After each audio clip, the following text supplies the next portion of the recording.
could have reflected the power that inherently comes with the story and the performance by Danielle Deadwyler.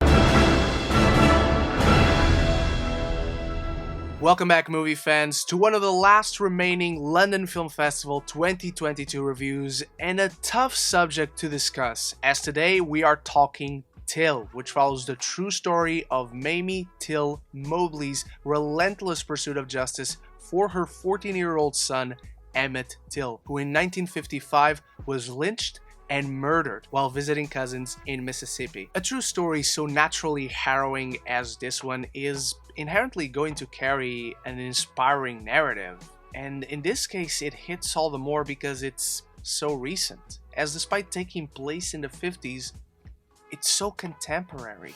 The fallout of this horrible event has only just recently started to see consequences for the malicious perpetrators in recent days. It's a really tough watch, and one that will need some time to recover from it, because it doesn't really shy away from the brutal reality of people of color back in the day, but more specifically young Emmett Till, who was just 14 years old. The film features some gnarly, nightmarish images that will linger in your...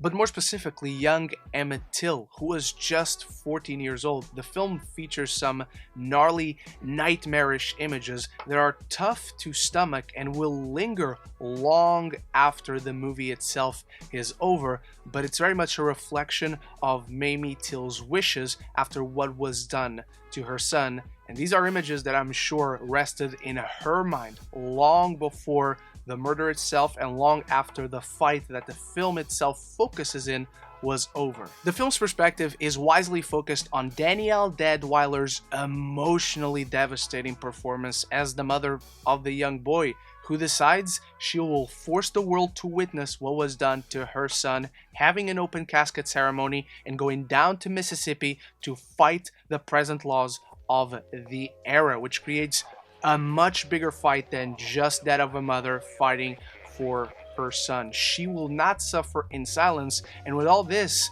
she very much became a monumental emotional instigator of the civil rights movement. Every glance of her eyes and quiver in her voice convey an excruciatingly intense amount of pain, strength, and nuance that is nothing short of extraordinary. It's one of the best performances of the year, and one of those performances you can see acting teachers showcasing in their class to students of acting. It's just that good. She is an absolute powerhouse in this. Her entire journey is that of a mother who has had everything taken from her, and how she decides to fight against a powerful but corrupt system of the times, not just for herself, but to make sure all the other mothers and young boys of color do not suffer the same fate her and her son did. The scenes down in Mississippi as she's confronted by the vitriolic racist nature of the times feel so familiar in ways, but at the same time they hit so much. There are certain dialogue exchanges that just feel completely icky, and yet I'm pretty sure they do not actually touch the gravity of the reality this woman lived through. And while these moments are incredibly powerful and they are poignant and you can recognize reality in them, the script is overall conventionally done, which is one of the big issues with the film. It's one of the dangers of telling a true story and holding so close to it. No malicious intent on the part of the filmmakers. They clearly treated the real life story and the real life people with compassion and respect, to the point where they make the controversial choice of showing in detail what happened to Emmett Till. How did he look once he was dead and once his mother exposed the acts done upon him to the world.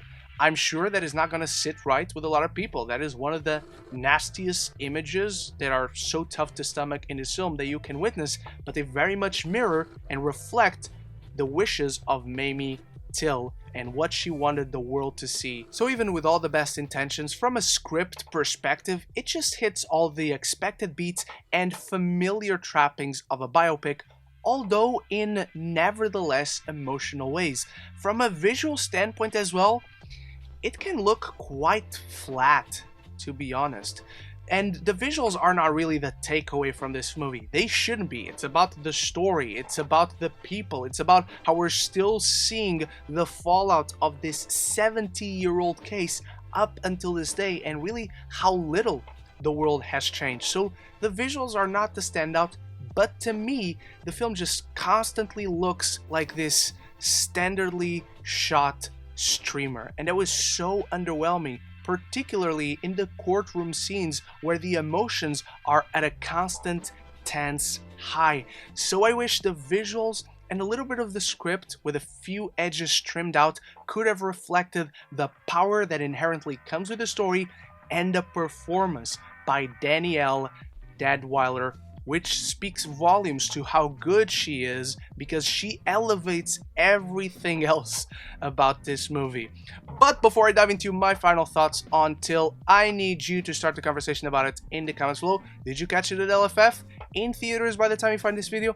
Anything and everything down there. And if you're enjoying my LFF coverage, there's more reviews right up here. Or if you just love movies and TV, this is the place to be. So consider clicking that subscribe button and you won't miss any future conversations on your favorite movies and TV. Till is an awe-inspiring depiction of grief, entirely carried by Danielle Deadwyler's astonishingly powerful tour de force performance. The script and direction, while competent, just never meet the heights of the performance or the mortifying true story's emotions. But it's nevertheless a necessary watch, especially if you don't know the true story. Just go in it with a strong stomach. I'm giving Till a B-. That's my take on Till, a harrowing true story that I wish had a script to match it, but I need to know your thoughts on it, so drop them down there in the comments below. Thank you so much for watching. Thank you to my channel members for always supporting the channel, and I'll be back very soon with more. So until the next one, love each other and love the movies.